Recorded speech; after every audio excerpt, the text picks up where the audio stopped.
Bonjour à tous et bienvenue sur ma chaîne YouTube pour ceux et celles qui ne me connaissent pas. Comme indiqué sur le titre de la vidéo, je vais vous parler de mon bilan 2019 en tant que photographe et également d'un autre sujet qui sera l'importance du feeling avec votre appareil photo. Tout d'abord, pour commencer ce bilan 2019, faut savoir que c'était une année assez mouvementée de mon côté. Euh, j'ai pu aménager, et je suis très content, j'ai pu aménager un studio photo. Donc vous pouvez également en aménager un dans une pièce pour vous dédié uniquement à ça. Et il faut savoir que pour aller le minimum 300 euros, vous avez la possibilité d'avoir votre propre studio photo. J'ai également créé ma boutique en ligne récemment grâce à Squarespace. Donc c'est une plateforme un peu, ça ressemble à Shopify. Donc c'est vraiment des plateformes qui facilitent la création de votre site web et qui peut également faire site web et boutique en ligne. Donc c'est vraiment des plateformes qui sont simplifiées et qui vont vous permettre donc de vendre vos produits sur Internet en Europe, un peu partout dans le monde, quoi. Donc c'est vraiment dans l'air du temps et ça permet vraiment de simplifier les achats et vous apporter un peu plus de visibilité sur vos produits et ainsi que votre entreprise ou votre marque. Voilà, c'est vraiment des plateformes que je vous recommande et qui sont vraiment à la portée de tout le monde. Il faut simplement y consacrer du temps. C'est vrai qu'il y a une petite période d'adaptation de quelques mois pour vraiment appréhender la plateforme et s'y habituer. Je vais vous montrer la grosse partie de cette année 2019. Donc ça a été vraiment beaucoup de photos de rue en noir et blanc. Donc il faut savoir que mes photos de rue, elles sont dans un style plutôt artistique et très contrasté, pardon, avec notamment, j'aime bien également sur certaines appliquer un rendu mat. Voilà, je vous en dis pas plus, j'arrête de parler et je vous montre les photos. Allez, on se retrouve à toutes.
Et voilà, les photos que vous avez vues, mes photos de rue. C'est une sélection de mes meilleurs clichés de 2019. Voilà, je vous ai mis également en description des images l'appareil utilisé, l'objectif.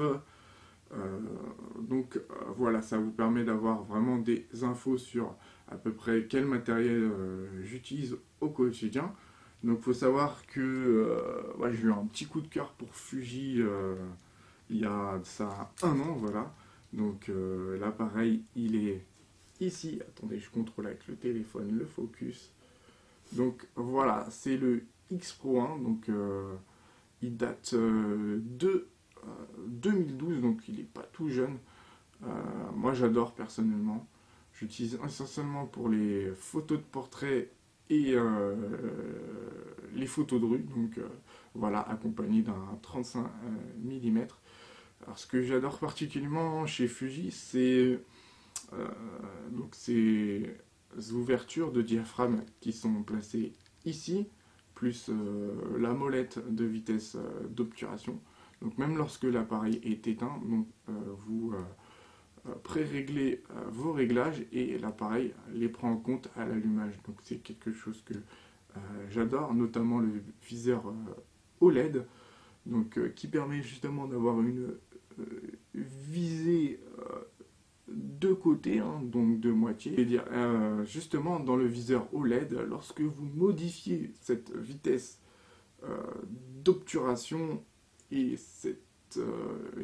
l'ouverture du diaphragme, et bien dans le viseur OLED, vous voyez que l'exposition change en fonction de vos réglages. Donc c'est vraiment une prévisualisation de la photo finale. Donc c'est vraiment ce que j'adore chez Fuji et je suis vraiment tombé fan. Et pourtant c'est un appareil de 2012, l'appareil que j'utilise le plus au quotidien dans ma pratique photo.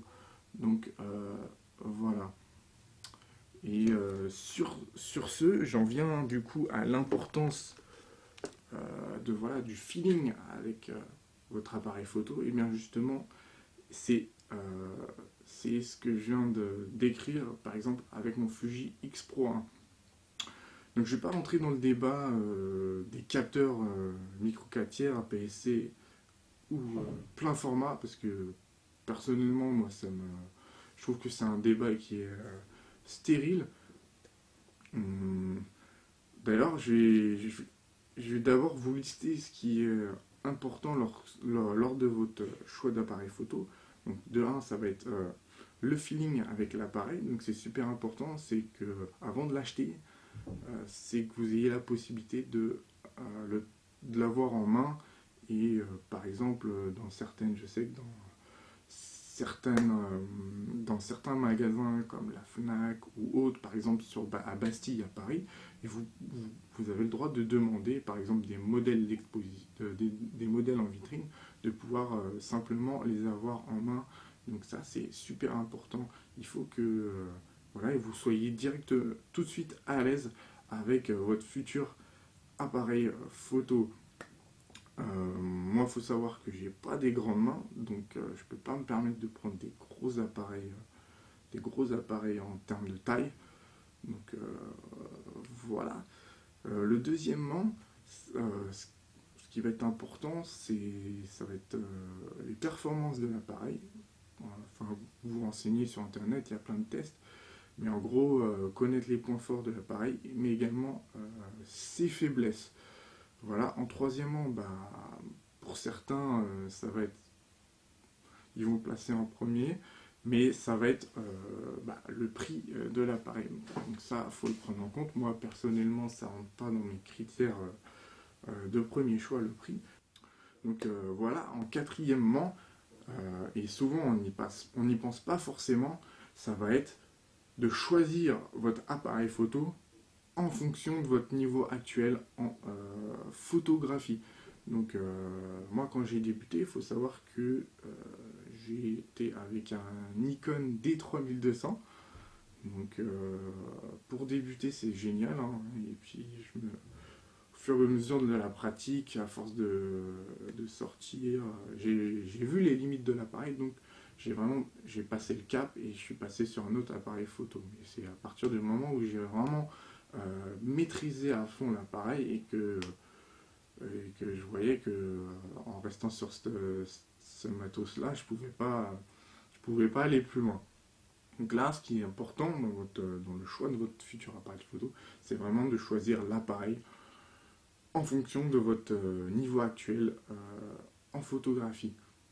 Moi, enfin, je vois beaucoup de personnes sur les forums, sur Facebook ou même sur YouTube qui achètent le dernier appareil, dernier cri, et en fait, comme il est beaucoup trop perfectionné ou il est plus dirigé vers des gens qui sont experts ou même professionnels dans la photographie, eh bien ces gens-là n'ont pas le feeling, sont perdus ou exploitent, on va dire, même pas 50% des capacités de l'appareil et le revendent par la suite pour justement acheter un boîtier qui leur correspond mieux. Donc voilà, vraiment, pour moi, c'est vraiment les 4 points clés pour choisir votre futur appareil photo.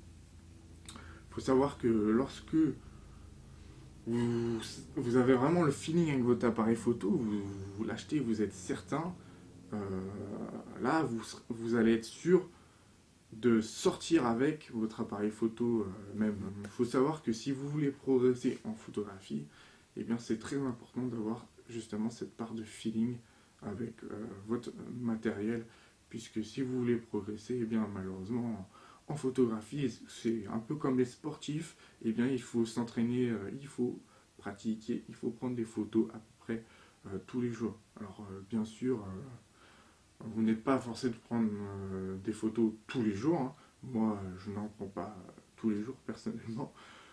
Mais par contre, ces derniers temps, je me suis imposé, c'est-à-dire tous les 2 jours ou 2-3 jours, j'essaye de régulièrement faire des photos de rue et donc ça me permet de ne pas perdre la main et ça me permet de travailler ma créativité à côté. Donc voilà, c'était là le thème vraiment que je voulais aborder, puisque on a vraiment beaucoup de gens qui posent des questions. Est-ce que je choisis micro 4 tiers, APS-C et plein format et voilà, faut pas que se focaliser là-dessus.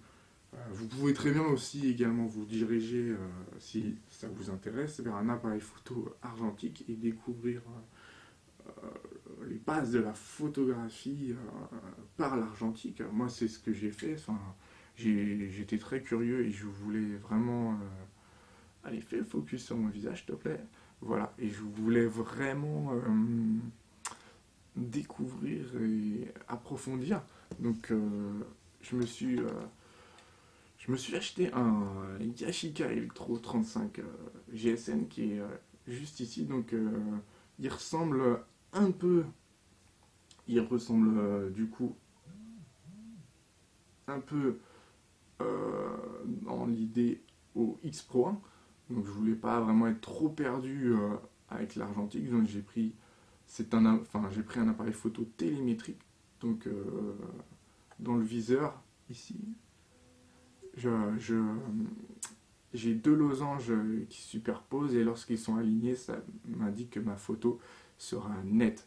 Donc c'est un appareil qui fonctionne avec une pile également, et c'est une pile qu'on retrouve sur internet, hein. C'est des 4L, 4L, 4LR44, voilà, c'est ça le nom.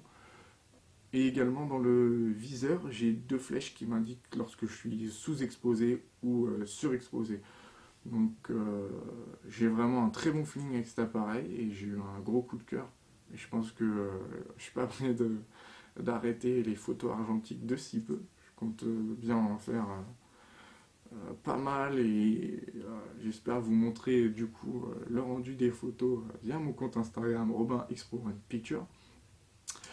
Faut juste que je m'équipe d'une imprimante scan, du coup j'en ai pas pour scanner les, euh, les anciennes pellicules, hein. Là j'ai fini une pellicule Ilford HP5 400 ASA, voilà. Donc c'est des pellicules uniquement en noir et blanc.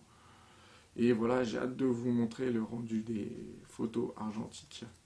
Donc et également, je ferai peut-être une vidéo détaillée sur le fonctionnement du Yashica et vous parler un peu de l'appareil dans les prochaines vidéos, je pense plus tard, mais pour l'instant, on verra. Donc voilà, c'était tout pour cette vidéo dans l'ensemble. J'espère qu'elle vous aura plu, qu'elle vous aura aidé également si vous souhaitez vous lancer dans la photo, approfondir dans la photo. Je compte bien enrichir la chaîne YouTube avec d'autres vidéos à thème. Donc voilà, n'hésitez pas à vous abonner et à lâcher un like, un petit pouce bleu si le contenu vous a plu. Donc moi je vous dis à la prochaine, ciao, bye bye.